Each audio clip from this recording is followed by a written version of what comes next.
Hello, dreamers, and welcome to the 264th episode of California Dreaming. I want to thank you so much for your patience and waiting for me to get this episode out. It's been a little bit of a hectic couple of weeks, but my schedule is easing up a little bit pretty soon, so I will be able to dedicate much more of my time to this. I have a few notes about the show before we get started. This is still an independent one-woman podcast, which means I depend on you, the listeners, to keep the show going. And there are a number of ways that you can help. You can follow me on social media, join the Facebook discussion group, follow me on Instagram and Twitter, where I post about new episodes along with pictures that go with them, if I have them. You can recommend us in true crime fan and discussion groups. You can leave a nice rating and a review on whatever platforms that you listen to your podcast on. And if you have an extra $1 or $2 a month, you can subscribe to Patreon, where you will gain access to dozens of episodes that you won't hear anywhere else. And if you would like to just make a one-time donation, you can do so through PayPal using the email californiapod@gmail.com. And don't forget, you can also send your mailing information to that same email address, and I will send you, free of charge, no obligation, a sticker for the month of June. We're celebrating Pride Month. Like I said, they're free. Just send over your mailing information. The email is in the show notes. There are some of you who have recently made donations through PayPal and some of you who have joined Patreon or increased your pledge. I will thank you next week, hopefully. Everything is in my email and I just haven't written it down yet. So I apologize. I just forgot this week. All right. Anyway, let's just get on with today's episode.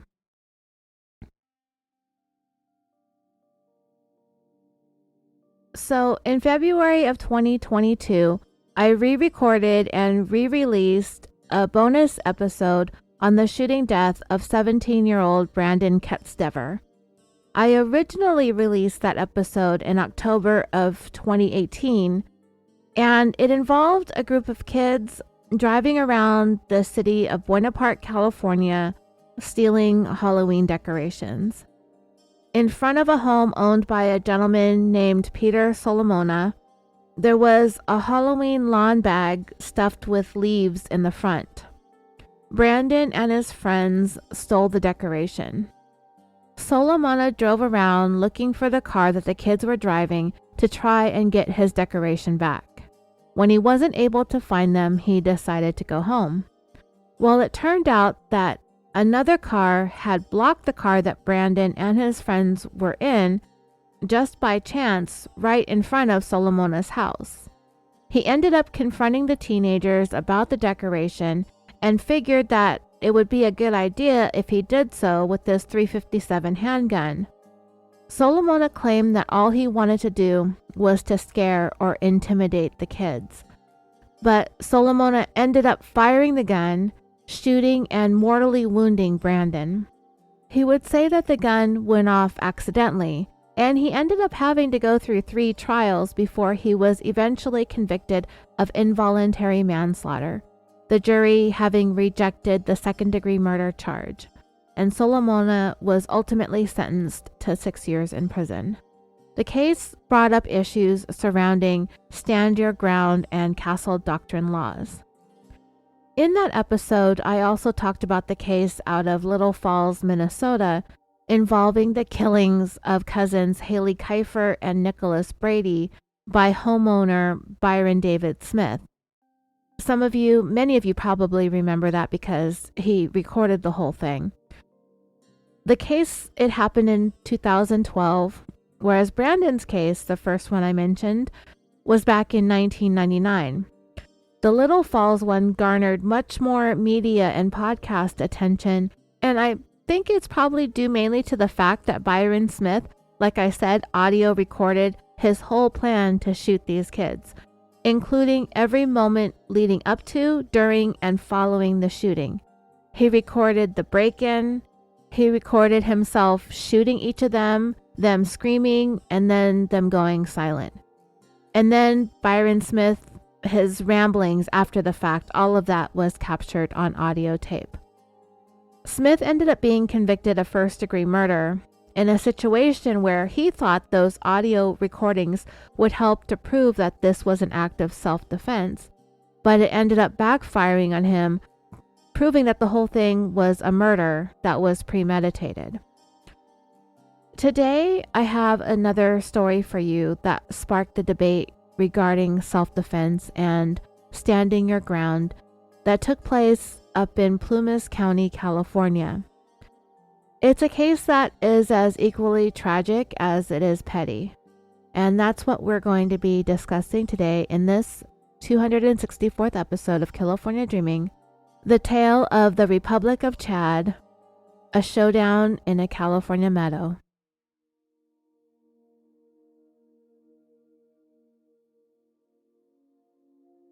"35 states have specific stand your ground laws, and 15 states have a duty to retreat laws. But it's complicated when it comes to any case of self-defense. In California, you generally have the right to stand your ground without having to retreat. But there really isn't a statute in the state that explicitly outlines standing your ground. Case law is cited and jury instructions are given that will recognize that you have the right to use force when defending yourself and others without having to try to escape or run away first, even if you're in public. Generally speaking, people have the right to self-defense or to the defense of others when there is a reasonable belief that there is a threat. Deadly force is reasonable if there is an imminent danger of great bodily harm or death, and you do not have to retreat.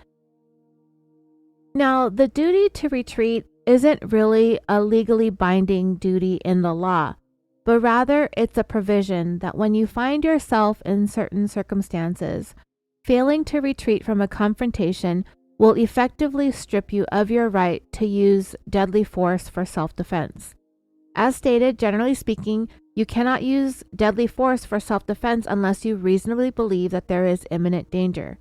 You can't use deadly force purely in retaliation once any threat has passed. You can't use deadly force against a simple assault unless you believe that you are at risk of great bodily injury or death. You can't use deadly force when you yourself are engaged in the commission of a crime. For example, if you are robbing someone and that someone fights you, you can't defend yourself or claim self-defense if you kill that person. And generally speaking, you can't use deadly force if you attack the victim or deliberately provoke the victim with the specific purpose of getting the victim to attack or threaten you. In these situations, you should retreat. On the night of July 1st, 2011, 6 friends, Rory McGuire, Lewis Smith, Robert Oracino, John Chanley, Tommy Chanley, and Joe Crawford headed to Antelope Lake looking for a party. Antelope Lake is a pretty secluded area in Plumas County, California, and it's about 2 hours northwest of Reno, Nevada. The Plumas County website described it as a quiet mountain lake that lies above Indian Valley in the Plumas National Forest and is a favorite spot for those who prefer a lake that isn't busy and crowded. These friends, who were all 19 or 20 years old at the time that this story took place, were ultimately unable to locate this party, so they headed home in the early morning hours of July 2nd. For whatever reason, the friends, they were either bored or feeling mischievous, whatever the case may have been, they decided to stop along the road near the end of a driveway of a cabin, and at the end of this driveway, it had a sign posted that caught their attention. It read, "Warning, you are entering the ROC. This is a restricted area. Only red-blooded, patriotic Christian Americans are authorized for access upon approval and verification of credentials by the commanding authority. The use of deadly force is authorized on those found in non-compliance with above." I have to assume one or more of the 6 friends who were in the car did not meet some or all of the above listed prerequisites, or they decided that they did not appreciate the tone of the message printed on the sign, or maybe they just thought that they would pull a prank and do something to annoy whomever or whatever this ROC was. It would later be revealed that ROC stood for the Republic of Chad. And this Chad person, his name is actually Gregory Wallin-Reed, but for whatever reason, he goes by Chad. I kind of got Chad fatigue from the Lori Vallow case. I'm working on a trial recap, which I'm also behind on, but I'm pretty sick and tired of hearing about Chad. But I'm just going to call him Chad because it's slightly less annoying than referring to him by his hyphenated last name or even his first name, Gregory Wallin-Reed. We'll just go with Chad. So, the sign. I don't know if these guys in the car found it to be funny or offensive or whatever, but they pulled over and they decided that they didn't like it or they thought it was hilarious or whatever. Tommy saw a second sign in front of Chad's property, so he shined a spotlight that they had in the car on it. The car belonged to Rory McGuire. So Tommy shined the spotlight on the sign, and subsequent to that, Joe Crawford got out of the car and removed one of the signs along with a solar light, also on Chad's property. And he came back to the car with the light, and then Rory drove off and took them back to where they came from, which was Susanville, California, which is approximately a half hour or so north of Antelope Lake. Over the 4th of July weekend, that would have been Saturday, July 2nd, Sunday, July 3rd, and Monday, July 4th, Chad's friends, Craig and Jennifer Schmernmerhorn, I'm sorry, this name is spelled Schmermerhorn. So, however you say that. They were staying with Chad on his property in their pop-up trailer. The morning after the solar light had been stolen, which would be Saturday, July 2nd, Chad told his friends about it and also said that there was some quote-unquote suspicious activity at the entrance of his property and around their trailer. Chad also told Greg and Jennifer that he had seen someone shining a spotlight on his property. When they went together to inspect the property and the end of the driveway, they found multiple footprints that did not match the shoes worn by either of them or by Craig's wife. That same day, in the afternoon of July 2nd, 5 out of those 6 friends from the night before, along with another friend named Cesar Gonzalez, making them a total of 6 once again, they got together. The friend who took the sign down and stole the solar light the night before, Joe Crawford, he was not present at this second gathering. So it was Rory, Louis, Roberto, John, Tommy, and Cesar. They met up in Susanville for a barbecue that afternoon.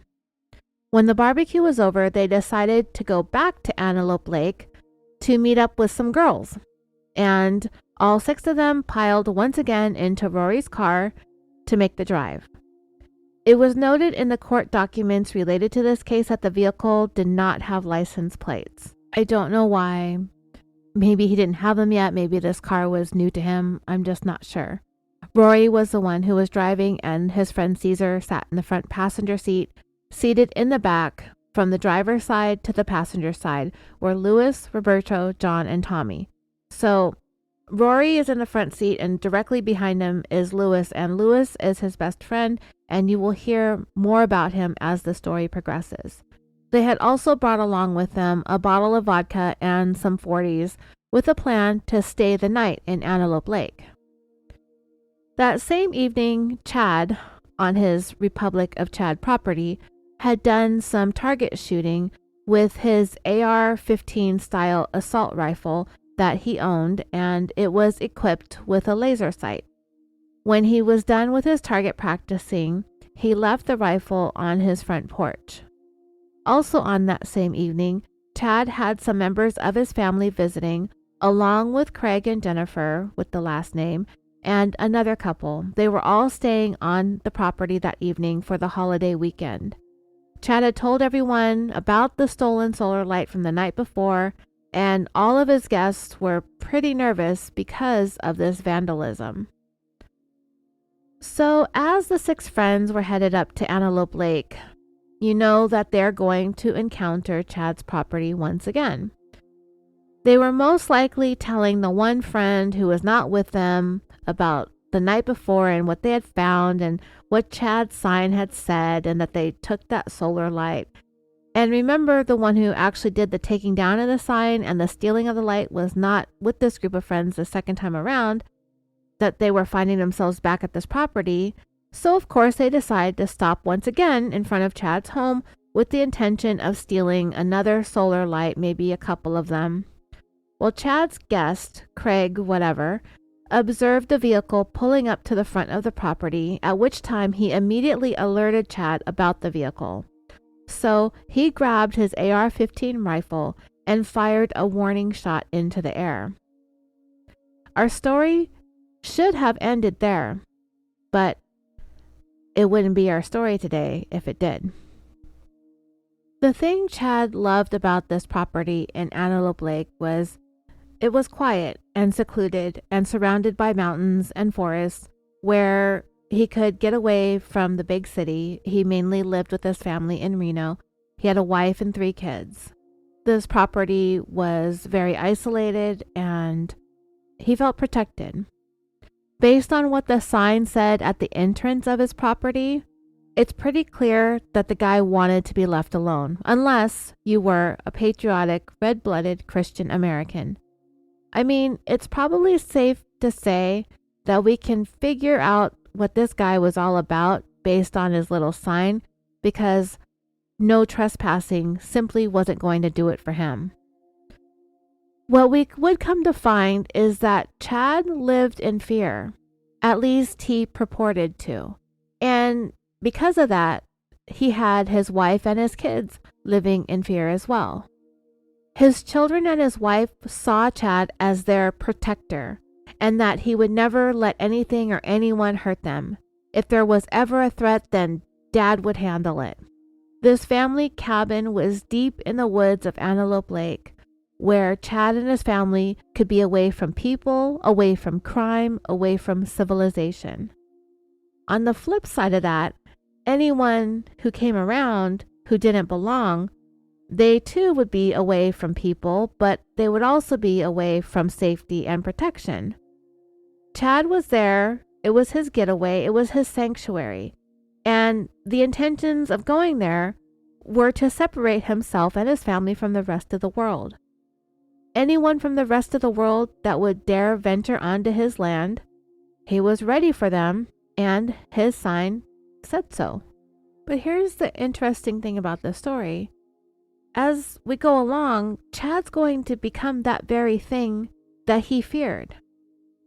Everything that he felt terrorized by, in the end, he would become the one that did the terrorizing. His sign said that the use of deadly force was authorized for use on those found in non-compliance. But we're going to come to find that Chad might just be taking that sentiment a little bit too far. Chad Wallin-Reed's cabin in the Sierra Nevadas, to him and to his family, it was like their magical place. Like I said, he had 3 children, Darlin, Georgia, and Gregory, and it was all about being in the outdoors, hiking, fishing, swimming. During the winter, there would be endless snowball fights. The cabin located at the end of their long dirt driveway was built by Chad's grandparents in the 1970s when he was still a baby. He grew up doing all the same things that his children were now doing. Chad was raised on that property. His kids were going to have the same experiences. That place meant the world to him and to all of them, which might explain the sign, and which would explain why Chad was so fiercely protective of it. To get an idea of just how remote this cabin was, their source of electricity came from a generator. There was no phone service, cell phone, there was no landline, nothing. And that's the way Chad preferred it. It was truly their place to escape from everything, including their phones and anything that connected them to civilization. It was also a place for Chad to show his children all about living outdoors and being surrounded by nature. It was also important for Chad for his children to feel safe in this environment, to be able to be in this beautiful place without fear. According to Chad's wife Carrie and his kids, Chad is the best dad ever. Loving, caring, with a wonderful sense of humor. He wanted his children seeing their world there at their family cabin in Antelope Lake as their safe and happy place. But the thing is, Chad was particularly fixated on keeping his property and his family safe and secure, to a point where you might even say it was an obsession. And you're going to hear more about this being a thing that became a natural part of the way Chad was because of the time he spent in the Army, as a part of a particularly elite group, the Army Rangers. Based on what Chad would describe his experiences being like, they were things that he really didn't like to talk about. We can kind of infer that he may have been suffering with PTSD. As devoted as Chad was to his family, he was equally devoted to his country, and he was proud to have fought for his freedoms. So whatever or whomever it was decided to invade his land, Chad felt like it was his duty to protect it. Remember, this cabin is remote. The closest law enforcement is an hour away. There may be a game warden nearby wandering around, but the areas that they patrol are vast. So it was up to Chad to make sure his family and his property were kept safe. Being as isolated as they were, with perhaps the idea of being away from the hustle and bustle and the worries of the big cities, being isolated also meant that these places can be targeted for break-ins for those exact same reasons. There's nobody around, which has happened at Chad's cabin several times, he said. Most recently, his whole place had been ransacked and turned completely upside down. When the family isn't visiting the cabin, as I stated earlier, they lived primarily in Reno, Nevada. This cabin was their getaway place, their sanctuary. Even though Reno is officially nicknamed the biggest little city in the world, it's not nearly as big as Vegas, but it's still touristy and fun, especially if you're in the northern parts of California and the surrounding states. It's a heck of a lot closer if you're looking for a Vegas-esque experience, and it's less expensive. But anyway, having had several break-ins, and if you've had a break-in at your house, it can have lasting effects on you. You have this sense all the time when you're home that your place has been violated, and you have no idea by who. It takes away from your sense of security and safety, and it can last for a very long time, if not forever. So we take measures to protect ourselves. We have cameras and Ring doorbells, alarm systems, dogs, guns, all of the above. But Chad also taught his wife how to use a gun, and he kept several of them at his cabin, including his personal favorite, an AR-15, similar to what he used when he was an Army Ranger. Chad was interviewed on Dateline, and I'm going to refer to the Dateline episode a lot because I really liked it, and it was hosted by Keith Morrison, and he talked to everybody that was involved in this case directly, so I was able to get direct quotes from everybody.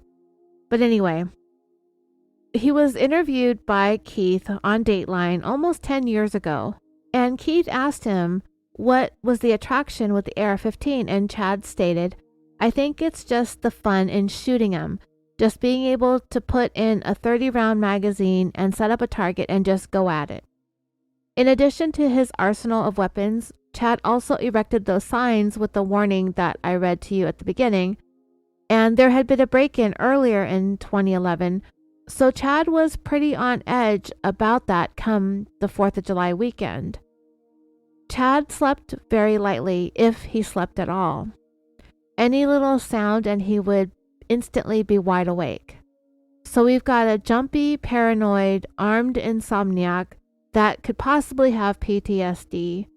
It's not a great state of mind for a property owner to be in, especially if you happen to be 6 bored young men driving around on a Saturday night with nothing better to do than to mess with somebody's stuff. As I said in the beginning, Chad and his family had friends over at the cabin for the 4th of July holiday weekend. It was sometime around 2 in the morning on that Friday night going into Saturday morning when the first incident happened. That's when Chad, the light sleeper, was awoken by the sound of some commotion and yelling. He thought it was people fighting. When he looked out and down the driveway, he saw that spotlight being shined around down the end of his driveway. So he went outside, but the car quickly drove off. Chad got into his truck and drove down to where this commotion was at, and that's when he had discovered that one of his solar lights was stolen and one of his signs had been taken down. He had put up a number of these lights attached to some poles along the perimeter of his property. Now, these things were not even expensive at all. But for Chad, and I have to admit for myself too, it's the principle of this whole thing. I remember in that first episode I talked about with Brandon Ketstever and the Halloween decorations, I talked about my Halloween decorations being taken from the front of our place some years ago and how annoyed I was with it. The whole day it annoyed me. It wasn't grab my AR-15 and shoot somebody up level of annoyance, which would be kind of hard considering I don't have an AR-15, but still, I get why Chad would be worked up about his stolen light. It's an invasion of his property, and it's vandalism. So the next morning, Chad went down to take a look at the area surrounding the pop-up trailer where his friends were staying at the bottom of the property, closer to where he had seen that commotion during the night, and that's when he noticed some footprints around their trailer, and that's when he asked his friends about whether or not those footprints matched the soles of their shoes, and they found that they did not. So with that concerning discovery, not only was Chad on edge about the commotion that he witnessed in the early morning hours, but his friends also became worried as well. So with all of this going on, all of the children started feeling the anxiety that their parents and important adults were feeling too. And they started asking questions. What's going to happen? What if they come back? What are we going to do? What if someone gets hurt? Chad would say something to the effect that if your children are to a point where they're feeling this sort of way, this fearfulness and so afraid, then you've failed as a parent. I completely disagree with that sentiment 100%. You can't control what the world does. You can't change how people behave. You can't make what's reported on the news any different. And you can't make your children unsee what they've seen. What you can do is not visit your own paranoia, anxiety, and fear on them. You don't have to have that vibe around your children. Like Chad said in his interview, the children picked up on the anxiety of the adults. That's what we can control. Our own emotions and our reactions. We do it all the time to protect our children. We reassure them that they're going to be okay. We do our best to keep our cool for the sake of our children so they don't have to carry the burden of our traumas. That's how we succeed as parents, but Chad didn't see it that way. These adults were making a fuss about what was happening out in the open for all to hear. And Chad promised, if they come back, then Daddy will take care of it. And to me, those are very ominous words. So what would I have said? I'd probably downplay it, but in an honest way. I would tell my kids, look, there were some pranksters that came by and for some reason they wanted to steal one of my solar lights. But it only costs a couple of dollars at the Home Depot. We'll get it replaced next time we go. It's not a big deal. Maybe we'll get some better lights. Maybe some wildlife cameras. So if they come back again to take the lights, we can get them on video and make a report down with the sheriff. I guarantee you, dreamers, this is not what Chad had in mind when it came to dealing with this. Not even close. Whatever the case, Chad was going to protect his family, and it was going to be by any means necessary and by his means. Strangers coming through, walking around their property, stealing a solar light, that was a violation that Chad Wallin-Reed would not tolerate. Later that afternoon, this would still be July 2nd, Carrie was at home at the cabin with the kids while Chad was busy running some errands. She noticed a Jeep that was driving up their long driveway. And because she was already on edge, this rattled her even more. She ordered the children to hit the ground, and she grabbed her gun and made her way to the front door. And then soon the Jeep reversed out of the driveway and left. Is that a little overreacting? Maybe, maybe not. Everybody's experiences are different. I've never lived in such a remote, rural place with a long driveway like that, which someone could apparently turn into by mistake. I'm not sure why a security gate wasn't erected to prevent vehicles from accidentally turning onto private property, but I don't think I would get my kids all worked up by telling them to get down and grab my gun. That, to a child, to me, I think would cause the trauma, not alleviate trauma. I don't know if you all heard about a rash of shootings in the middle or towards the end of April of this year, where people were making mistakes and getting shot. In an article in the Associated Press, it said, in the span of 6 days, 7 people across the United States have been shot, one fatally, for making one of the most ordinary and unavoidable mistakes in everyday life, showing up at the wrong place. A North Carolina man shot a 6-year-old girl and her parents after children went to retrieve a basketball that had rolled into his yard. Earlier that same day in Texas, a man shot 2 cheerleaders outside a supermarket after one of them mistakenly got into his car thinking it was her own. A few days before that, a group looking for a friend's house in upstate New York arrived in the wrong driveway, only for one of them to be fatally shot. Honor student Ralph Yari, 16, mixed up the address when he went to pick up his twin brothers. He showed up at the home of 84-year-old Andrew Lester. Lester said that he had just gotten into bed when he heard the doorbell. Before answering, he grabbed his gun. Then he saw Yarl pulling on the storm door handle, which Yarl disputes. Lester said that he thought the teenager was attempting to break in and that he was scared to death. Without warning or without saying a word, Lester fired his gun twice, injuring him. Lester was charged with first-degree assault. There is some talk about this being a stand-your-ground situation, but it raises questions because there is nothing in the law that allows for someone to shoot first and ask questions later when somebody rings a doorbell. So anyway, dreamers, Carrie said that her kids kept asking, what if they come back again? What if they drive all the way up to the cabin? And she just told her children that Daddy would protect everyone. Daddy wouldn't let anything happen to any of them. Again, if it were me, I would just tell my kids, sometimes people turn the wrong way. And maybe that's why they backed up and left. They realized they had gone in the wrong direction. We don't get good cell phone service up here. Their phones don't work, so they can't get their directions or their GPS working properly. We're gonna be fine. This mom is also giving these kids the impression that the only way that they're going to be safe in this world is if Daddy is around. Like they're going to be completely vulnerable and they're going to be victimized every time he's gone.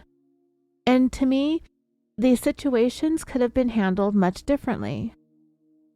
But we also have to bear in mind that this interview with the family is going on after the fact, after the events we have yet to fully delve into. And to me, it's a matter of setting the stage and setting the tone for what's to come. And all that Jeep coming up the driveway served to do was to cause everyone's anxiety to escalate even more so, And I believe the whole thing was made all that much worse by the way these adults react to everything. So everybody's anxiety was pretty much high and stayed high for the rest of the day and into the evening of Saturday, July 2nd, 2011.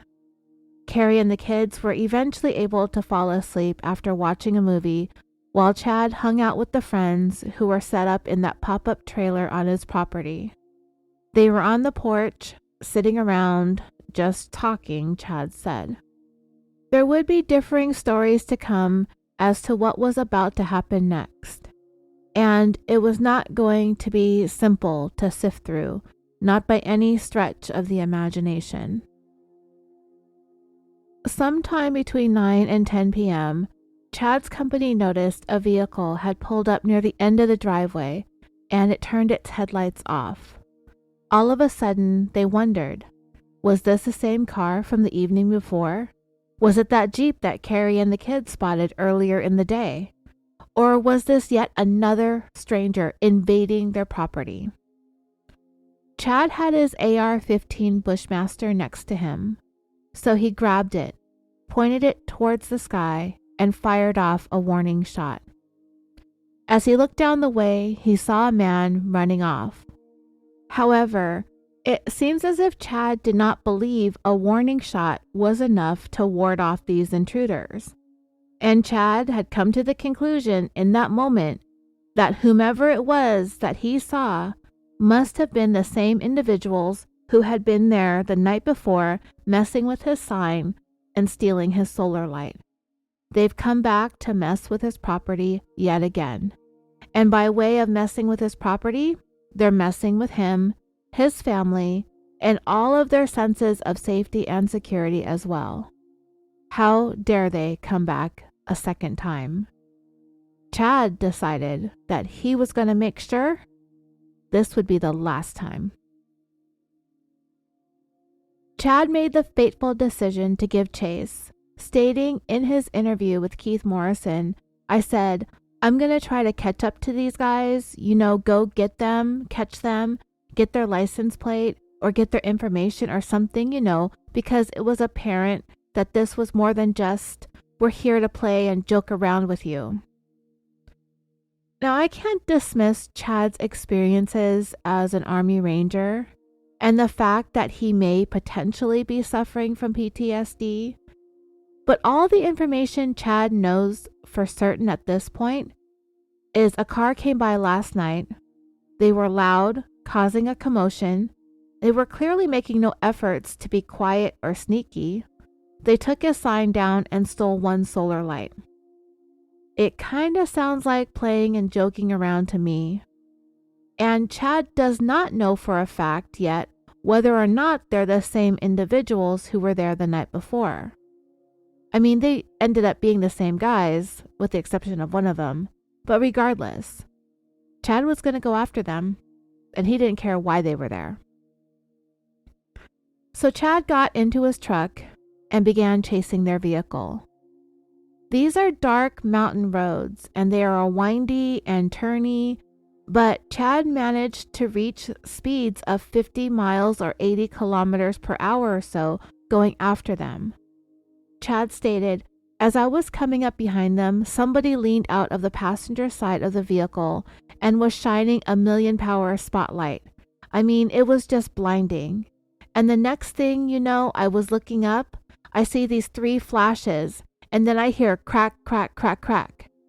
It was the sound of, gunfire. Even when Chad said that last sentence, I read it exactly or as close to exactly how he had said it.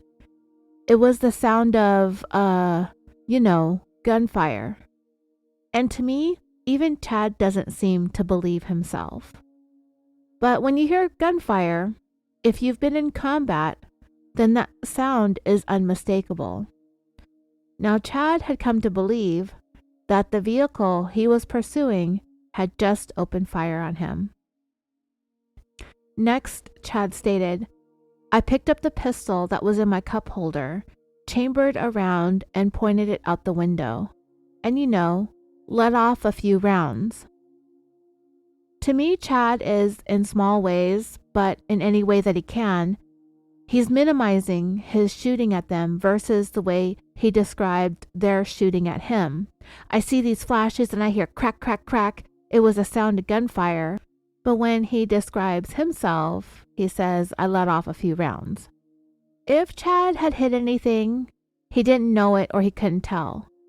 After that, Chad saw one of the passengers in the car toss the solar lights out the window and then began waving something. And Chad described it as looking like a piece of plastic, that it was kind of bright and shiny flying around as it hung out the window. Chad then said we kept proceeding, which means he kept chasing after them.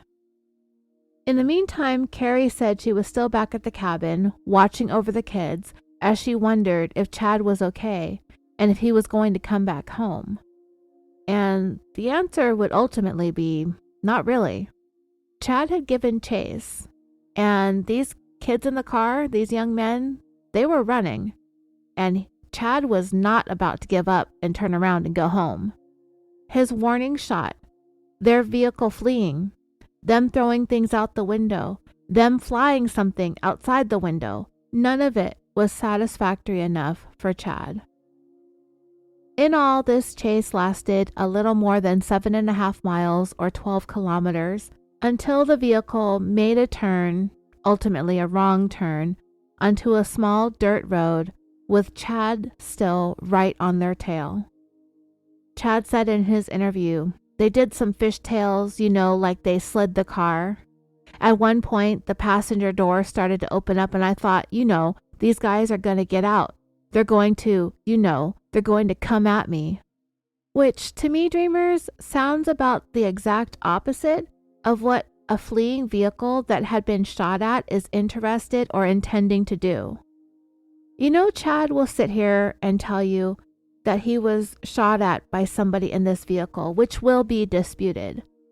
So we have to ask, is he in the right for believing that? If he is seeing what he's seeing, a passenger door opening up with someone about to get out and come at him, if he believed they had opened fire on him.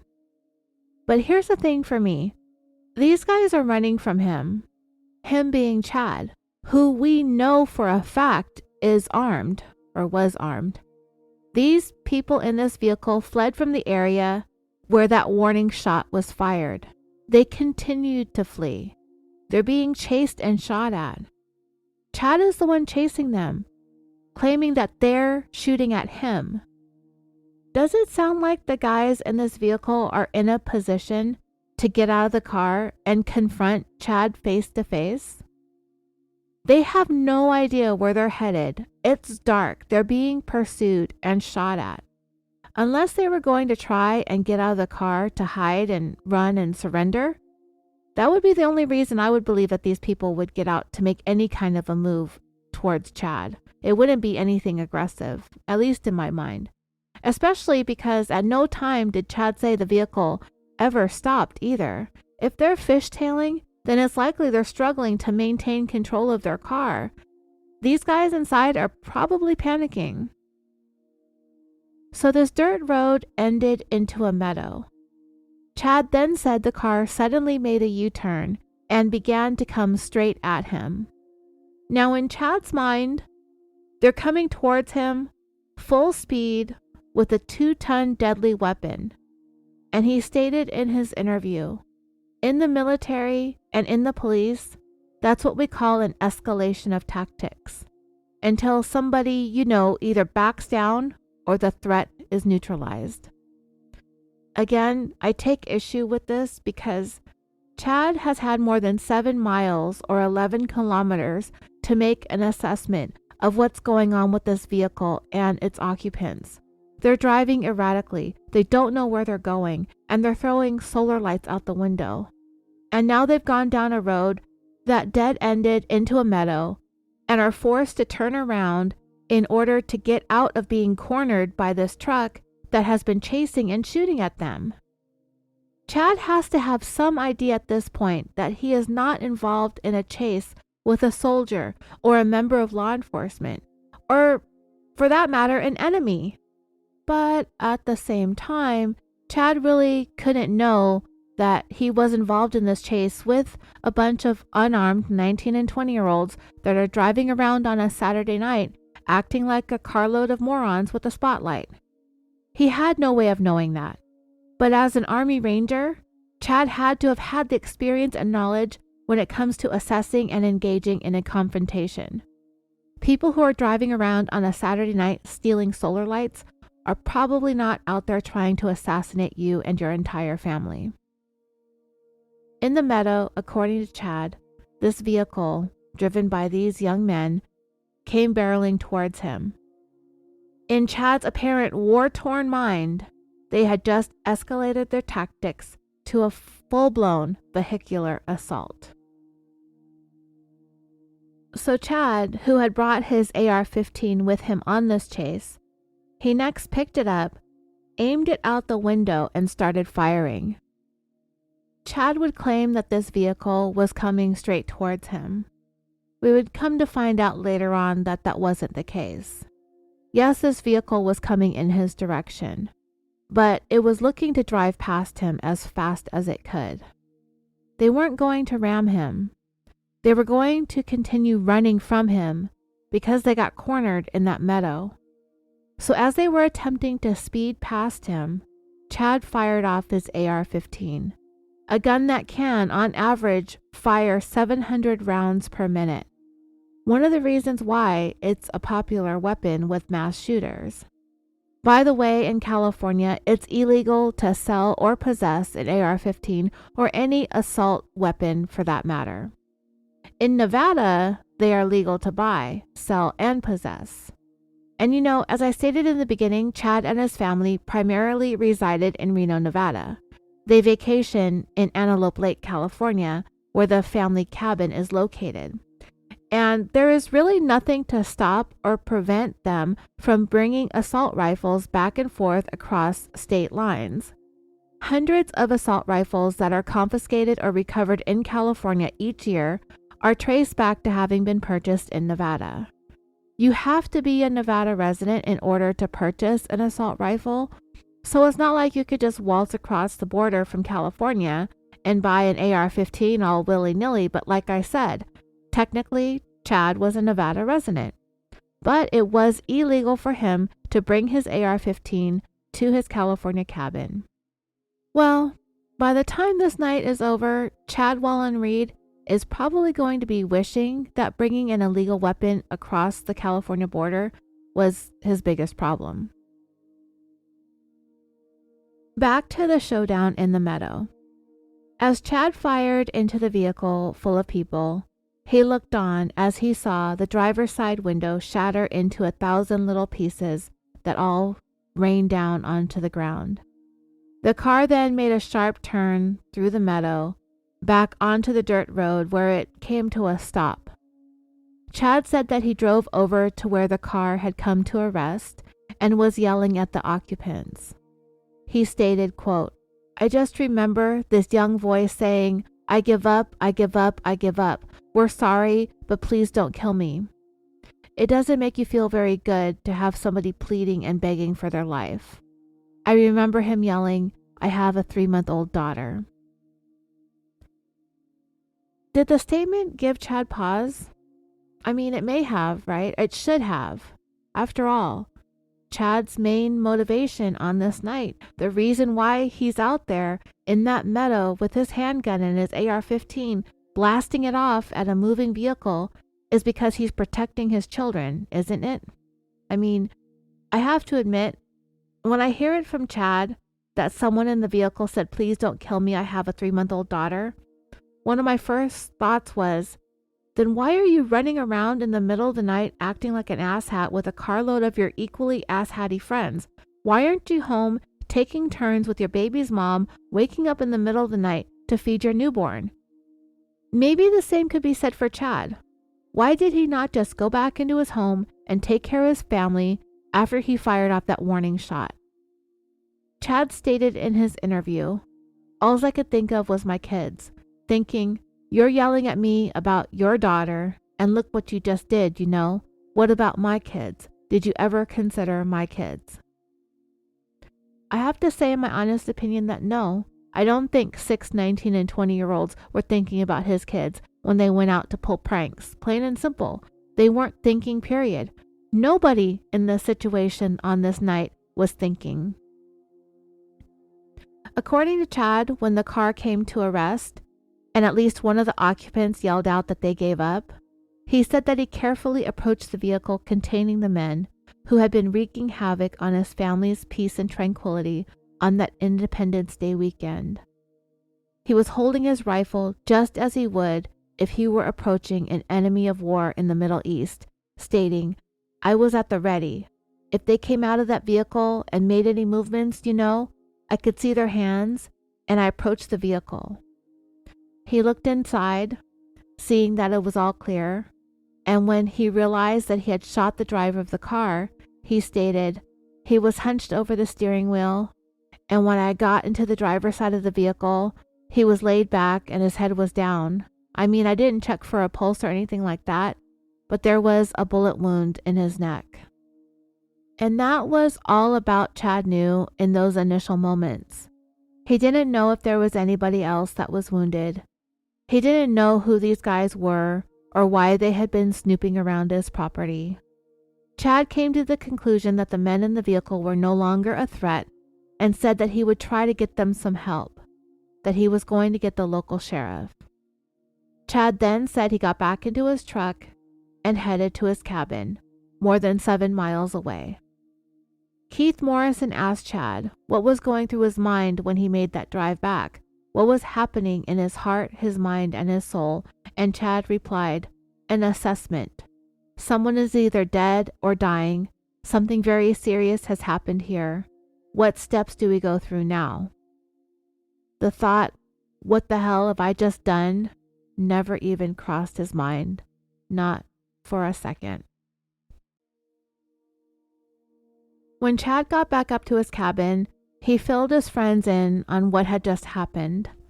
The last time they had seen him, he was giving chase. Chad stated, "I caught up to them, they shot at me, I shot back, and I think I killed one of them." Chad's friends thought that he was exaggerating, like, "Oh yeah, right, whatever," and they thought that he was telling a tall tale. And Chad told them, "No, like seriously, I think I shot one of them to death." Chad's wife, Carrie, was still in the cabin with the sleeping kids, waiting for him to come inside to tell her what happened.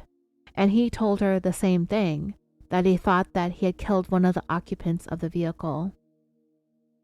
As Chad tried to tell Carrie what he had done, he allegedly became very emotional. And he did become a little bit choked up in his Dateline interview as well. Because of Carrie's reaction, the look on her face was one that was very confusing for Chad because he wasn't sure if she was shocked or confused or relieved. He simply couldn't get a read on what she was thinking. And then he started to apologize to her and that he wasn't sure what to do next. Chad conferred with one of his friends. They thought maybe one of them could try and go make the call for help, and one of them could go back to the scene of the shooting to try to help the young man that had been shot.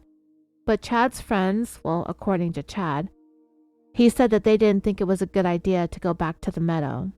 So they settled on trying to call 911, but they didn't have a landline in the cabin and their cell phones didn't have receptions. So Chad and Carrie and one of their friends got back into the truck and headed down the mountain far enough in order to try and get cell phone reception. It took at least 9 or 10 miles or 14 to 16 kilometers before their phone started working. They finally got some reception and they made the call. It connected but then quickly disconnected. So they continued to drive further down the mountain where Chad was able to report the shooting. But the whole thing was becoming even more complicated because there was no exact address of where the shooting took place. All Chad could tell the dispatcher was they were near Antelope Lake. So these guys, they needed help, and they're literally in the middle of nowhere on an unpaved road near a random mountain meadow somewhere in the Sierra Nevadas. The roads wind up and down, and all around there are rivers that have carved out gorges and mountains and forests beyond that. And there are some sheriff's deputies around here or there, sort of. There are no cities, there are no towns, no villages, no resorts, no nothing.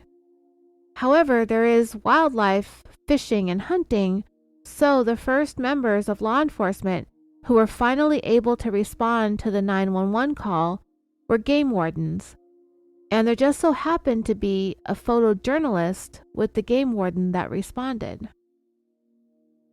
So there is an aspect of this case that makes it quite unique.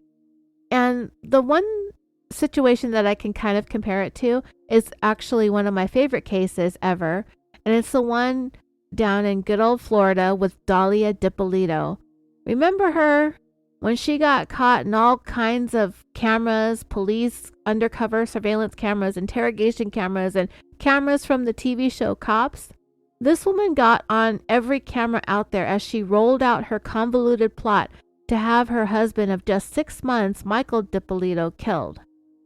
So it just so happened that the TV show Cops was down there filming, and they happened to be around during the time that the Boynton Beach Police Department decided to punk Dahlia into thinking that her murder plan was actually carried out and her husband Michael was killed. I love that case so much. I've never covered it because it had such extensive coverage on podcasts, but it's one of my favorite stories.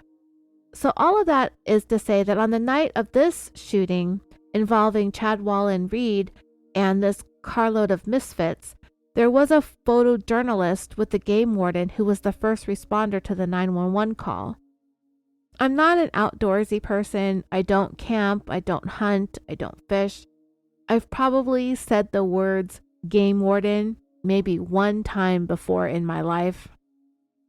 I've come to understand that it is the type of job where you really have to be okay with being alone a lot. But it was because of the nature of this particular branch of law enforcement that drew the attention of a reality show, which is why this photojournalist was with the game warden on that night. And this journalist's name was Ben Staley, and he had been there for several months, riding along with the game wardens of the Sierra Nevadas. So on the day that the events that we're talking about today took place, he had been along for the ride on that day since the morning, and he was just about to call it a night when the call came through on the radios about the shooting. And before long, Ben and the game warden found themselves having gone from a quiet night to a night that they don't know what the heck is going on. All they knew was something bad had happened and someone had been shot. There had possibly even been a shootout. They didn't know if this was still actively going on. They didn't know if they were going to find people alive or dead. They were just driving as fast as they could to get to that remote spot where this whole thing went down. They didn't even know that this call was a result of a 911 call that Chad had made about an armed confrontation in a high-speed chase that he had with 6 men in a car that ended violently in a meadow. Eventually, Ben Staley and the game warden found a deputy with the Plumas County Sheriffs, and shortly thereafter, they heard over their radios that there might be 2 people wounded that were discovered wandering around a campsite. So the game warden, the sheriff, and the photojournalist head over to the campground. And that sounds like the beginning of a really bad joke, right? So they got out of their truck, and there they found 2 young men covered in blood. And from there, the sheriff immediately placed them in handcuffs, but they started to try to explain that their friends were injured and that they had been shot at, and they were able to tell the officers that they're not really the suspects, they are victims, but they're handcuffed anyway because they didn't know what to make of this. But they were able to give the officers a general direction in which to go in order to find their friends. It's likely that if these friends had not gone for help, the ones who were still back in that meadow may never have been found. That's how far off the beaten path, how isolated that the place where this incident took place at actually is. So on the ride over to the location, there are conversations going on over their two-way radios with everyone basically trying to figure out what the heck they have going on here. They didn't know who had been shot, how many had been shot, if anybody was dead, who did the shooting. It was just so confusing. And there was also miscommunications going on through the radio transmissions. So this had everybody else on edge, especially this photojournalist, because, he's not a member of law enforcement. He's just along for the entertainment. This was meant to be something that he was going to create for TV, and things just got very real, very fast. Okay, dreamers, I'm going to go ahead and divide this episode into 2 parts because it's going to top 2 hours. So I'll be able to get this part 1 out to you tonight or early tomorrow morning. And then the second one I think I could have done for you in about a day or 2 because it's already written and it's ready to go. So just stay tuned. Keep your eyes on your feed for the conclusion of the story, A Showdown in a California Meadow. I want to thank you, as always, for listening. And until next time, sweet dreams.